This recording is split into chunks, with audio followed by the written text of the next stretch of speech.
Hello, hello, hello, and welcome. Another video. Look at this interesting Inca object.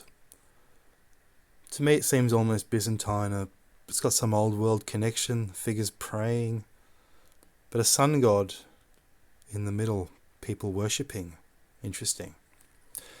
Subject of the video today, old world connections with regard to platforms. Are megaliths platforms? Because that is, it actually does seem to be their primary purpose. We talk about walls, but they're only a wall up close.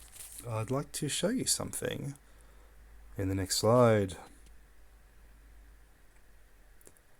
Notice the stones are only on the bottom. They don't go all the way up. The big granite stones, because is it just a platform on the Menkore megalithic pyramid?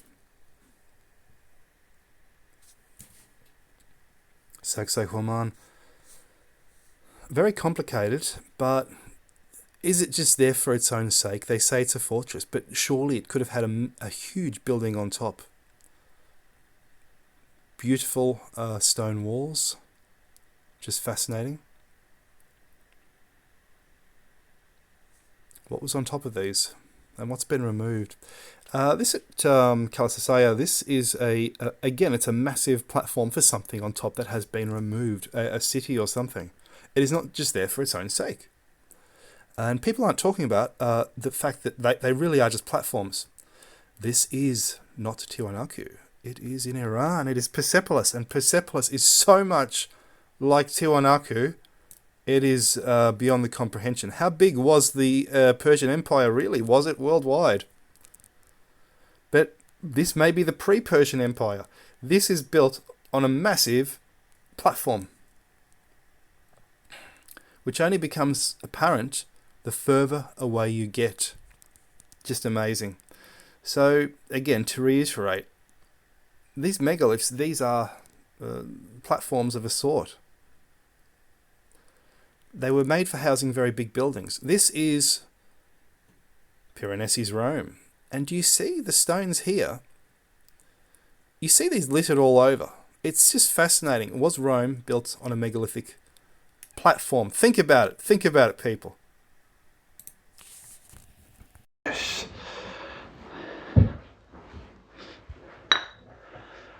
Tea with milk and marshmallow, my favorite.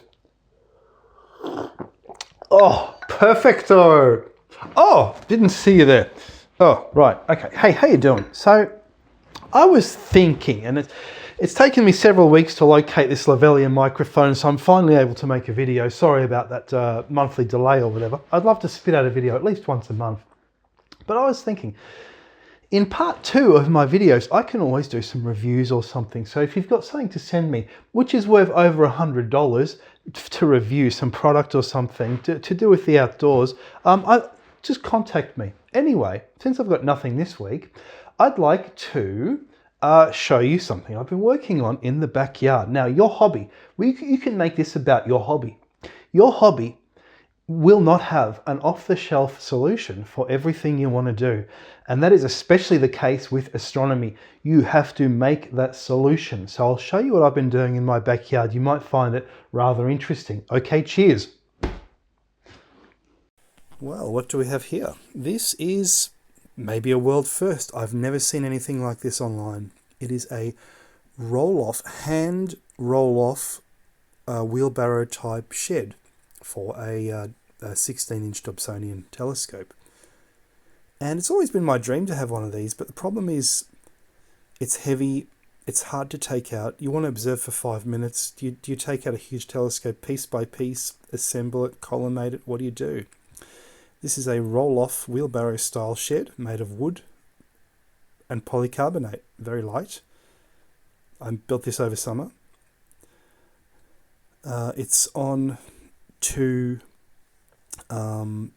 pallets, which I found, and I've put some marine plywood on top of those pallets just to keep the bugs away, keep it raised. You want to keep your stuff above the ground. Now, as people will say, I don't want to take my $10,000 telescope and what is going on? Screensaver. And keep it outside well, those people will never actually use their telescope because unless they put it on a trolley. I wanted to keep it outside to keep the more room in the garage, and you can see how I've built it. It's got brackets everywhere to keep it stable because you don't have that lower bracket covering up. You don't have like a side covering up the back. And here we'll see how long it takes me to get it ready. You can see it's ready in under a minute. This is extraordinary. Not many people have done this. Unless you're just rolling it out of the garage. See, I just roll this off. And it's on these tyres I got from the hardware store. And there it is. And now people will say, you can't keep this outside, it'll rust. Look, I bought it secondhand, it was already rusty. It had lots of surface corrosion. I got it for not that much. Painted it with some Penetrol to stop any further rust. Replaced many things that it's got a finder it didn't have before. It's got a new focuser with a touch focuser, which was kind of a new technology when this thing was built in 2006 that I don't think it would have come with it. The feather touch focuser. Painted the base. Me and Bro restored the swivel mechanism on the bottom. It was grindy and full of soil. We had to take it apart, clean it up.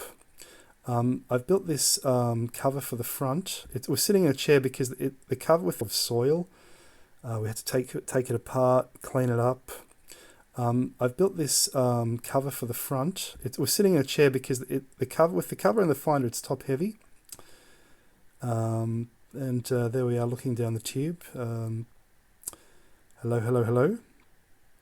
Most interesting. Hello, hello, hello.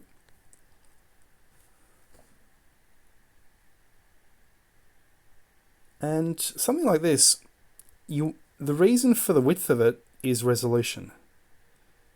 Any telescope can look at the planets, but you want resolution. The more width, the more resolution. It's as simple as that. Some people say a big scope like this in the city actually magnifies the bad seeing, that is the vibration of the sky. That may or may not be true. That's some weights I've put on the back. As you see, still not sufficient. Collimation screws, I put those legs on. You can check in other videos on the Blue Moon channel. It's really only in the countryside this telescope really shines, but I can clearly see colour with the 16-inch. Some people can't see it in the Orion Nebula, and I can see colour even with the 8-inch, even in the city. It's really fascinating. It's really fascinating. And I've been into astronomy for over 20 years, actually since Halley's Comet. And I've always wanted something like this, so I finally decided, look, I saw a cheap one on Facebook Marketplace, I got it. You see I've painted it white around the edge. The reason is so you don't trip over the damn thing at night time. Anyway, I hope you've enjoyed this. I hope you've enjoyed it very much. You can do it too. Yeah, if you want. Yeah. Okay, cheers guys. Have a very good day.